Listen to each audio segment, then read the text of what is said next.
Welcome to the FaithFlex podcast, your sanctuary for soulful exploration and practical wisdom, where spiritual growth joins together with the hustle of daily life. I'm your host, Roxanne. I'm so glad you decided to join me and countless others because this is your moment for reflection, for growth, for real life change. Whether you're seeking a whisper of inspiration or a robust blueprint for action, the FaithFlex podcast stands as a testament to the daring spirit within all of us. So, to my pursuers and my dreamers, to my doers and believers, our journey awaits. Welcome.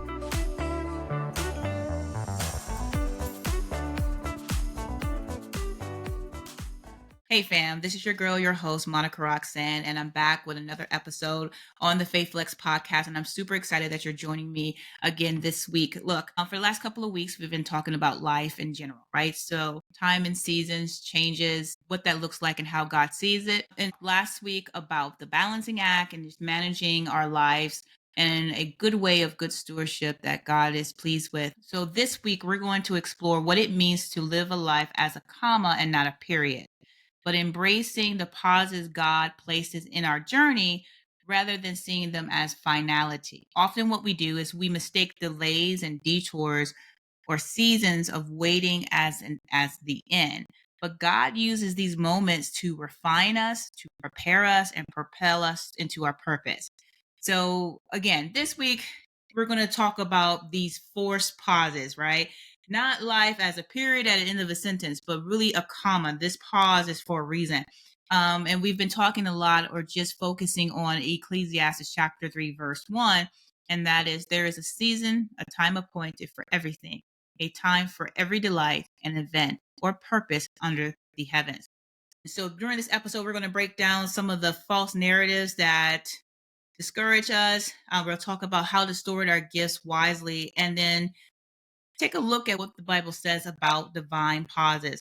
Of course, I'm going to give you two biblical stories to reference, but most of all, just to look at how God uses a comma, not a period, to write something greater. So let's jump into it. I come with two sets of definitions so we can add and set the foundation and context. And as a comma is a punctuation mark indicating a pause in a sentence rather than an end. It allows for continuation, expansion, and further clarification. But a period is a punctuation mark signifying the end of a sentence. It represents the finality and closure of something. So in life, many of us live as if we are at a period, believing that every setback that we've ever experienced, every failure that we've ever experienced, every pause means that is the end of our journey, but really is a comma. However, God places commas in our lives, signaling that a story is still being written. And really what we really should be doing is getting into a place where it seems like we're at a hard stop. Seems like things are slowing down. And we need to figure out specifically, is this a hard stop, a period, God, or is this a comma and this is a pause? And the only way for us to do that is really just pressing into his presence. Again, we have to seek God and his timing. And oftentimes a pause may be the very thing that you need to either regenerate, rejuvenate, to restore, reflect, or to halt. So something else that's going on that you cannot see that God is protecting you from. So embrace the pause. So why is that important? Many of us, including myself, is rushing through life, right? We're super excited. We have these goals that we've set. We're trying to reach them, their next goal, to get our next breakthrough. We're trying to meet God's will. We're trying to impact people. That part of it is that we just want to be successful, right? But oftentimes there are areas in your life you're like, wait, why is this in the standstill? Why is there a pause? Like right now, there is something that I'm leading, that I'm responsible for, that is on pause. And I can tell you right now, it's not that I'm on pause on like intentionally. I'm on pause because I'm like, God, I'm really trying to hear from you. I need to know what's going on because I had this plan laid out last 2 to 3 years. And every time I move, push, shift, change, press forward, I was hit with, it wasn't even the business side of it, right? It was the community. My pause isn't that I'm disinterested. My pause is truly me embracing this pause, like, okay, what do I need to do? So, God, I'll take the pause any way you want to give it to me because I need to know exactly how you want to move and lead your people. And so that's why it's important, right? When we take a pause, when we're embracing the pause, it's critical to fulfilling God's purpose. That's why I'm not in a rush to start or really jump forward or propel. Like I have all these plans. I'm like, okay, God, does this work? Does this work? And really, I'm taking this pause moment as a time of preparation, right? Before stepping into the next. God prepares us spiritually, mentally, and emotionally. And I think the best example again is Joseph, right? He was in the prison, but he prepared for leadership. And two, it strengthens your faith, right? Trusting God during uncertainty deepens your relationship with Him. And even now, like I believe that my walk, even starting this podcast, leading this podcast, we're a year old, right? And I am happy that the Lord has blessed me to continue moving on, even when I had to take a pause because I wasn't mentally or emotionally capable of recording episodes. And so that period of time where I just took time off in the summer, that was important because it was necessary because I wanted to come back and be able to be a blessing to God's people in on the platform that He's called me to. And when you embrace the pause, either forced or soft, meaning that you slow down and it feels like a pause, it protects you from moving too soon. Like I said earlier, sometimes God would just put you on the pause because there's something else going on in the background that you cannot see, and it's not anything that you need to do. It's for God to work it out. And so a pause can prevent premature actions that could derail you from your purpose. Again, a pause is okay. Even a period is okay. But a pause, take one. Um, um, the next thing is that a pause can reveal your true character. It's like, what do you do in your pause season? What do you do in the season of waiting? So when you're in a season of waiting or that season of pause, it really shows where your heart posture is and your character. So then you will need to refine your heart, right? Your attitude or your motives. Sometimes you have to go back. You know what? Let me go back to the drawing board because clearly this is not working. And it's not a time for you to be frustrated. Now, I can truly tell you in my pause season, even though I know I'm about to come out of this pause, if you will, I know that I was frustrated because I'm thinking this community that I know that you told me to lead should be ready to pounce forward. But what I found, I've had more backhanded adversity than I really expected, right? So I was like, well, maybe I didn't hear God well. But the Lord's like, no, you heard me. But there's some things that need to be worked out. And so I believe that even allowing the pause to happen in just in this moment, so it allowed me to focus on the podcast and some other things in my life, allowed me to really strengthen my faith because I do know I'm going to be able to do it and do it well. So, but my heart posture must be on purpose for Him, and only Him, whatever He's called me to do and how He wants me to lead His people. But most of all, a pause will allow God to work on your behalf. While you pause, God is aligning the right opportunities, the people and resources, just like He says in Romans chapter 8, verse 28.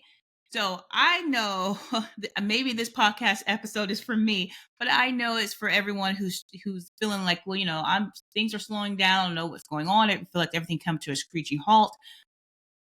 I feel you. But what you do in this pause moment or this comma moment is going to really define what happens next. So, what to do while you're kind of in a pause moment. So, instead of being frustrated, instead of being upset and angry and trying to figure out, God, why me? Use the pause time wisely and with these practical and biblical steps. So, one, seek God in prayer and His Word. Deepen your spiritual connection through devotion, right? Psalms chapter 119, verse 105 tells us that. Second, develop and refine your gifts. So, whatever it is. So whatever it is that you need to go back and refine, it doesn't matter if it's a business plan, it doesn't matter if it's your own gifting, if your speaking abilities, you're a musician, if you're a leader like myself, you're a business strategist like myself, go back to the drawing board. But whatever it is, refine it. Use the waiting period to improve your skill and talent. Just as Second Timothy chapter 1, verse 6 says. Practice gratitude. This is the only way I've gotten through this pause season. I know they're looking for me, Lord, but I give you praise and honor because I know in this space, it's really important that I give myself time. I had to shift my focus from frustration to faith and just thanking God that I had the opportunity to do the small thing.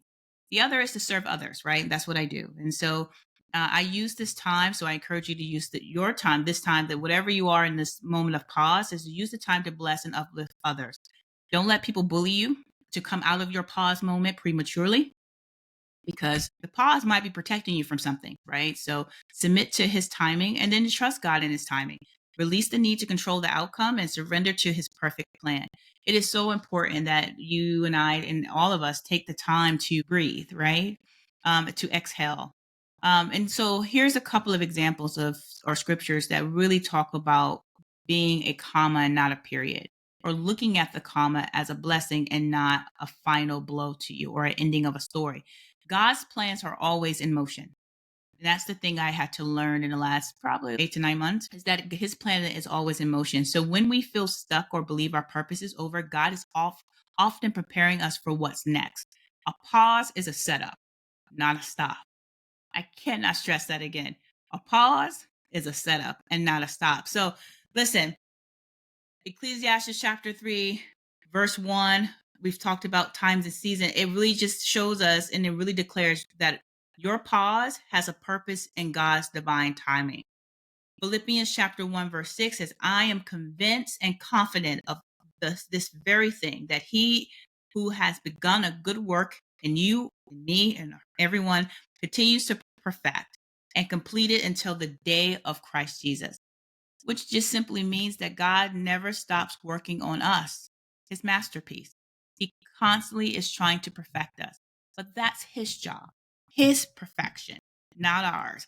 So don't think you have to be perfect. He's going to perfect us. He's going to guide us, mold us, shape us to exactly who he believes and he wants us to be. The rest of it is for us to follow the instructions and take a breath when you're supposed to. So make sure you pause. And then, of course, Isaiah chapter 55, verse 8 through 9 says, For my thoughts are not your thoughts, nor are your ways my ways, declare the Lord. For as the heavens are higher than the earth, so are my ways higher than your ways, and my thoughts higher than your thoughts. It's simply God's pauses are part of a higher, greater plan, and we may not understand it just yet. And so, here are some of the false narratives that I've had to combat, and I'm sure many of you have had to do the same. Because many of us believe the lies when we were talking about pauses in our journey. We're like, okay, maybe I did mess up. I don't know about you, but I've said this often. If I haven't made it by now, I never will. But again, God's timing is better than our timing, so we just have to remember that. I've also said, because I'm, a solid over 40 years old, I'm too old or too young to fulfill my purpose. But Moses started at 80, y'all, when he began to walk in his purpose. Timothy was a young, like teenage leader himself. I've also said my past disqualifies me from my future. Well, Apostle Paul, was the persecutor before of the believers before he became an apostle. So clearly that's not true. If you've ever said nothing is happening, so God must have forgotten about me. Well, Joseph waited 13 years in the prison before stepping into his destiny. He was in prison, he was enslaved, and he had to wait 13 years. And then if you've ever heard this or you've said it yourself, I'm not talented enough to make an impact. Romans chapter 12, verse 6 reminds us that God has given you unique gifts for his purpose and his purpose alone. So do not dismiss whatever you have as a gift. It is for you to place that gift back at the altar and ask God, what do you want me to do with the gift that you're giving me? And so, again, there's two examples. We know Joseph's story. We've talked about it for the last couple of weeks. He went from being betrayed by his brothers, he was sold into slavery, falsely accused, and he was in prison. And that was over a course of 13 years before he was given rulership over Egypt. So literally, he was delayed by his brothers. He took a bunch of detours enslaved, but it did not mean that he was denied, because God's comma led to his glory, right? To a greater glory that God could use. And now Joseph's story can teach us. The other story that was a comma, which is very, very unique, was Lazarus and his resurrection, right? So Lazarus died, right? So John Chapter 11, verse 1 through 44 tells us Lazarus died and everybody thought his story was over. He's died in 3 days, there's a wrap, whatever. And even Jesus waited before going to him, right? So 3 whole days, Lazarus is dead, done, passed away, gone on to glory. And even Jesus waited before going to him, making it seem like all hope was lost. But when Jesus finally went to Lazarus' grave, he called Lazarus out of the tomb, showing that even death wasn't the final word. So listen, if the God that we serve can raise Lazarus from the tomb, a pause is nothing. It's just a moment in time. So when you think it over, God can still speak into your life, into your situation. And that comma, it's just a pause. It's not the end of your story. If you're still here, and I tell people often, if you're still here, you're still breathing, you're still functioning, and you have all of your faculties, there means that there's still purpose in your life. And there's purpose that God is shipping you for. So take the moment to pause. Just don't stay there because you don't want to do it. But take advantage of the pause so that you can reflect, you can refine, you can fine tune, you can rebuild, you can re-strategize. Because that is about rebalancing, reprioritizing what is important. So when we do that, we are always making sure that we stay aligned with God's will and we're good stewards of the time that we have on this earth with all the gifts and talents that he's given us. So C.S. Lewis once said, I am sure that God keeps no one waiting unless he sees that it is good for him to wait. That's profound, right? It assures us that there is a divine purpose in every pause and every delay. Wherever you go, whatever journey you're on, remember that a pause is not the end. God is writing a greater story beyond what you can see. So trust the process, steward your gifts, and embrace the commas in your life. So if this episode blessed you, remember to like, share, and subscribe. And I hope you will join me next week for another episode as we continue to flex our faith. Until next time, thanks everybody. And that's a wrap on today's soul-stirring episode of the FaithFlex podcast. I hope you're leaving feeling uplifted and equipped to turn your everyday experience into stepping stones for spiritual growth and practical living. Thank you for tuning in and sharing your time with me. Be sure to subscribe, share it with your friends, and leave a review if you enjoyed the journey today. Your support means the world to me, and it helps bring this message to more listeners who are searching for harmony between their spiritual walk and action. Until next time, remember to flex your faith.